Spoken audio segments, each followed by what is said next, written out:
Hello everyone, आप सभी का स्वागत है इस चैनल में। आज के इस वीडियो में देखते हैं बीपीएससी टीआरई पीजीटी मैथ्स के लिए एनसीईआरटी से कुछ सिलेक्टेड प्रॉब्लम। ये इस सीरीज का तीसरा लेक्चर है। इसके पहले हम लोग क्वेश्चन कर चुके हैं। आज देखते हैं कुछ आगे। 12 क्वेश्चन पहले हो चुका था। क्वेश्चन नंबर 13 देखते हैं। क्वेश्चन नंबर 13 देखिए, ये डिफिनिट इंटीग्रेशन का प्रॉब्लम है एनसीईआरटी का।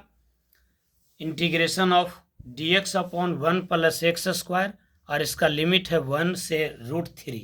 तो आपको तो पहले फॉर्मूला याद रखना चाहिए कि 1 अपॉन 1 प्लस एक्स स्क्वायर का इंटीग्रेशन क्या होगा। तो इसका इंटीग्रेशन होता है tan इनवर्स x, क्योंकि tan इनवर्स x का डेरिवेटिव होता है 1 अपॉन 1 प्लस एक्स स्क्वायर। तो इसका मतलब इसका इंटीग्रेशन हो गया tan इनवर्स x, और लिमिट को आप लगा देंगे 1 से √3। अब डिफिनिट इंटीग्रेशन में अपर लिमिट को पहले लिखते हैं, तो होगा tan इनवर्स √3, बीच में माइनस, फिर tan इनवर्स 1। अब यहाँ पर tan inverse x minus tan inverse y पर जाएंगे, थोड़ा टाइम लगेगा। आप इसके प्रिंसिपल वैल्यू पर चले जाइए। तो इसका प्रिंसिपल वैल्यू लिख दीजिए। tan इनवर्स √3 मतलब होता है tan 60 डिग्री, और tan इनवर्स 1 का मतलब होगा tan π/4। अब यहाँ लगा दीजिए फॉर्मूला कि tan inverse tan theta is equals to theta, यानी π/3, यहाँ भी π/4। तो π/3 माइनस π/4 एलसीएम हो जाएगा 12। तो 2 पाई 3 4 जा 4 पाई माइनस 4 3 जा, यानी π/12। इसका आंसर होगा डी। आसान सवाल है। इस टाइप के सवाल बीपीएससी पूछ रहे हैं, कुछ सवाल बिल्कुल आसान। तो उस टाइप के सवाल में ये है जिसका आंसर आपको π/12 लिखना होगा। अगले क्वेश्चन की ओर चलते हैं।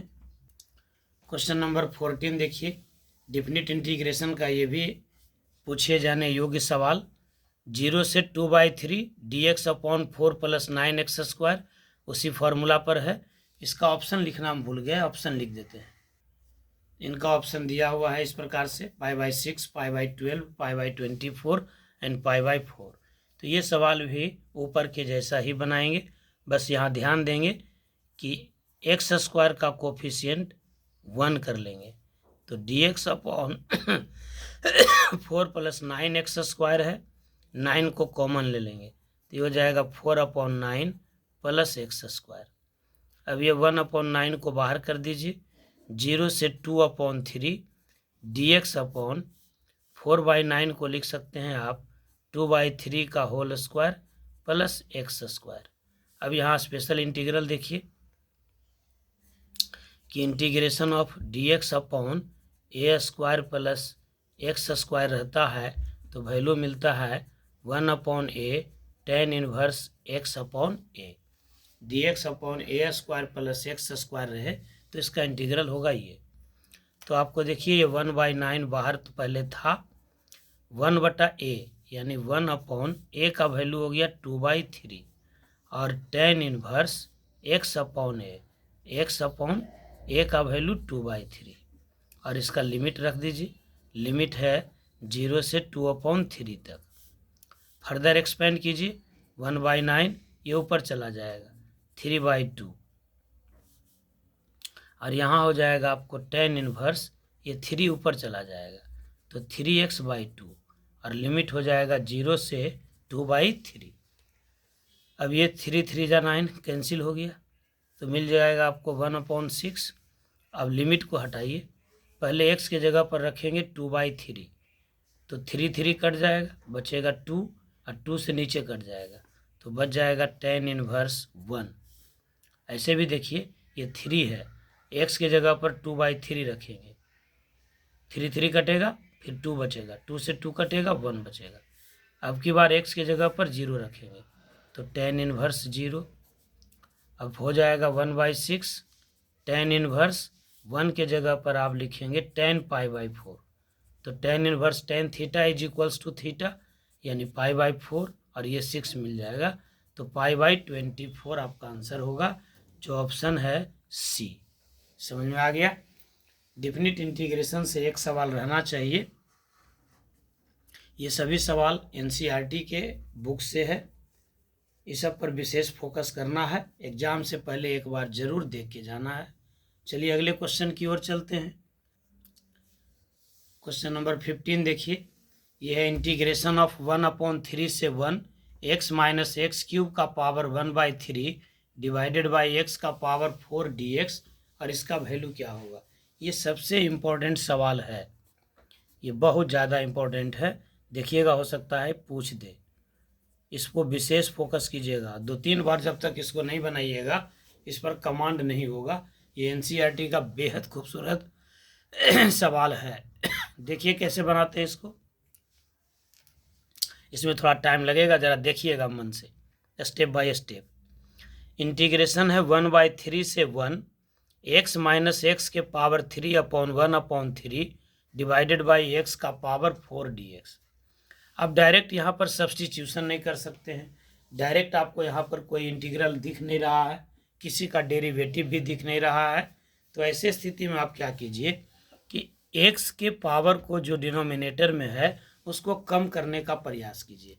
तो ये कम कैसे होगा, ऊपर में जो न्यूमरेटर है उसमें हम x कॉमन ले लेते हैं, लिमिट को अभी छोड़ते हैं फिलहाल। 1/3 से 1 यहाँ x कॉमन लेते हैं, तो कॉमन तो x अंदर में लेंगे ब्रैकेट के अंदर में, तो जब बाहर निकलेगा तो ये x का पावर 1/3 बाहर निकलेगा, x का पावर 1/3 बाहर निकलेगा। अब 1/3 बाहर निकलेगा तो इससे कोई फायदा आपको नहीं होगा। तो आप ऐसा चीज़ निकालिए कि ये पावर फ्रैक्शन में न रहे, इसलिए अच्छा रहेगा कि x के मैक्सिमम पावर को बाहर निकाल लीजिए, जो आपको वेरिएबल को समाप्त कर दे, पावर के इंडेक्स का जो फ्रैक्शनल पार्ट है उसको समाप्त कर दे। तो x के पावर 3 कॉमन ले लीजिए, यहाँ क्या बचेगा, x बटा x के पावर 3 माइनस यहाँ हो जाएगा 1, आई होल का पावर है 1/3 डिवाइडेड बाई x का पावर 4 dx। अब देखिए इंटीग्रल हो जाएगा 1/3 से 1। अब इसको ब्रैकेट से बाहर ले आइए, तो x के पावर 3 है, इसका पावर 1/3 है, तो x के पावर 3 का पावर 1/3 बाहर आ गया। अंदर में कितना बच गया, ये 1/x² माइनस 1, इसका पावर 1/3, और नीचे जो है x के पावर 4 dx ये रह गया। अब ये x का पावर 3 कैंसिल हो गया। अब आप फर्दर स्क्वायर एक्सपेंड कीजिए तो आपको मिल जाएगा 1/3 से 1, यहाँ बचेगा सिर्फ x, और ये हो जाएगा 1/x² माइनस 1 का पावर 1/3 डिवाइडेड बाई x का पावर 4। अब एक लाइन इसको छोटा कर लेते हैं, ये जो x बचा है इसको अब हटा देते हैं, तो x ऊपर में था, नीचे में x का पावर 4 था, तो बचेगा x का पावर 3 dx। अब ये इंटीग्रेशन हो गया सब्स्टिट्यूशन का, डिफिनिट इंटीग्रेशन बाय सब्स्टिट्यूशन। बड़ी बेहतरीन सवाल है, इसको अंत तक जरूर देखिएगा। शेयर भी कर दीजिए, वीडियो अच्छा लगता है तो लाइक ज़रूर कीजिए। देखिए अब यहाँ पर सब्स्टिट्यूट कर दीजिए, ये जो क्वांटिटी है 1/x² माइनस 1 को आप z पुट कर लीजिए। अब इसको आप डिफ्रेंशिएट कीजिए, तो 1/x² यानी ऊपर जाएगा तो x का पावर -2, और इसका डिफ्रेंशिएशन होगा -2 इंटू x का power -3 is equals to dz/dx।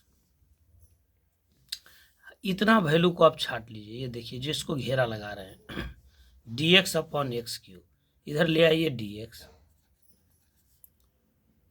और ये x के पावर -3 है, बटा में हो जाएगा x के पावर 3, dz/x के पावर 3 बराबर क्या मिल जाएगा आपको, ये dx/x के power 3 is equals to dz, और ये हो गया आपका -2। समझ में आ गया पूरा, dx/x³ निकाल लिए, बाकी जो था वो हटा दिया, ये x के पावर -3 था, इसीलिए पावर नीचे आ गया, पॉजिटिव हो गया। अब जब डिफिनिट इंटीग्रेशन में जैसे ही वेरिएबल को चेंज करते हैं तो लिमिट को भी चेंज करना पड़ता है, तो चेंज ऑफ लिमिट कर दीजिए। चेंज ऑफ लिमिट क्या होगा, ये एक्स के लिए लिमिट है, अब आपको चाहिए जेड के लिए।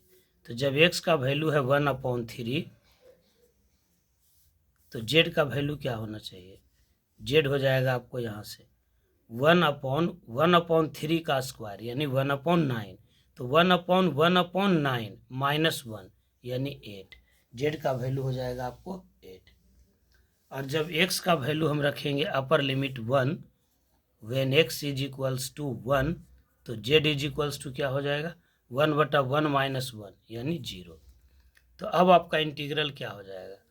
आपका इंटीग्रेशन हो जाएगा, देखिए जो 1/3 से 1 था वो हो जाएगा आपको 8 से 0, 8 से 0। तो इंटीग्रेशन हो जाएगा आपको 8 to 0। अब यहाँ देखिए 1/x² -1 इसके जगह पर हो गया z का पावर 1/3 और dx/x³ इसके जगह पर हो गया dz/-2। अब ये -1/2 बाहर निकाल दीजिए और z के पावर 1/3 का इंटीग्रेशन क्या होगा? z के पावर 1/3 + 1/1/3 + 1। एकदम बिल्कुल इसको जीरो लेवल से बता रहे हैं क्योंकि ये बहुत संभावित है। ये सवाल बहुत ही ज़्यादा इम्पोर्टेंट है मेरे हिसाब से। TRE 1 और TRE 2 के प्रॉब्लम को अगर आकलन किया जाए तो निश्चित रूप से इस सवाल को इस बार पूछा जाना चाहिए, निश्चित रूप से। डेटा चेंज करके भी पूछ सकता है या इसके आधार पर x के जगह पर कुछ ट्रिग्नोमेट्रिक फंक्शन भी रख सकता है, सेम सवाल बन जाएगा।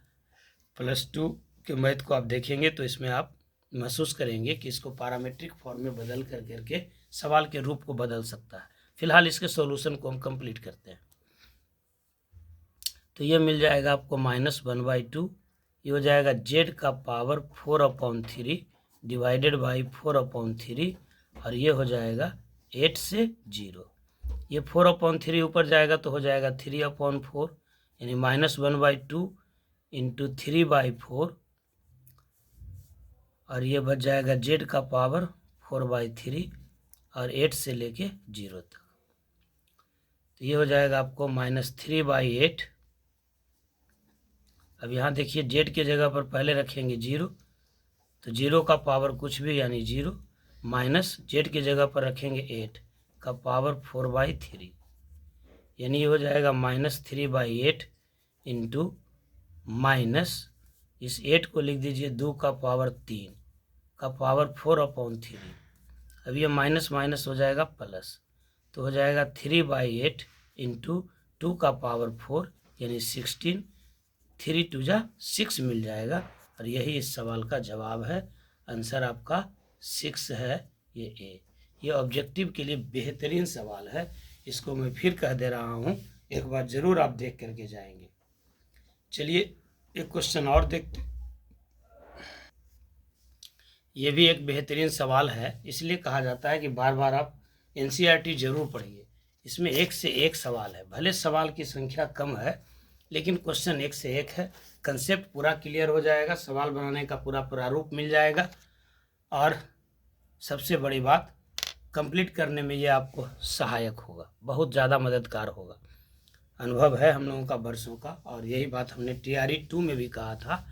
बहुत सारे सवाल डायरेक्ट NCERT से आए थे और जिन लोगों ने फॉलो किया इस बात को क्वालिफाई कर गए। मैं ये नहीं कर रहा हूँ कि सिर्फ यही देखिए, लेकिन ये देखना काफ़ी श्रेयस्कर होगा। जो TRE 1 और TRE 2 का जो लेवल है, जो प्रश्न पूछने का जो उसका तरीका है BPSC का, उसके आधार पर ये बिल्कुल सही बात है कि NCERT के प्रॉब्लम पर फोकस ज़्यादा किया जा रहा है। BPSC के चेयरमैन अतुल प्रसाद बोले भी थे TRE 2 से पहले कि क्वेश्चंस NCERT के इर्द गिर्द घूमेगा। देखिए ये काफ़ी बेहतरीन सवाल है। क्वेश्चन है if f(x) is equals to 0 to x t sin t dt तो f' क्या है? सिंपल सा बात है, एक फंक्शन है f(x) जिसका वैल्यू इसका डिफिनिट इंटीग्रल है। तो आप पहले इस डिफिनिट इंटीग्रल को तोड़ेंगे, f(x) मिल जाएगा, फिर f(x) को डिफ्रेंशिएट कर देंगे, बड़े आराम से निकल सकता है।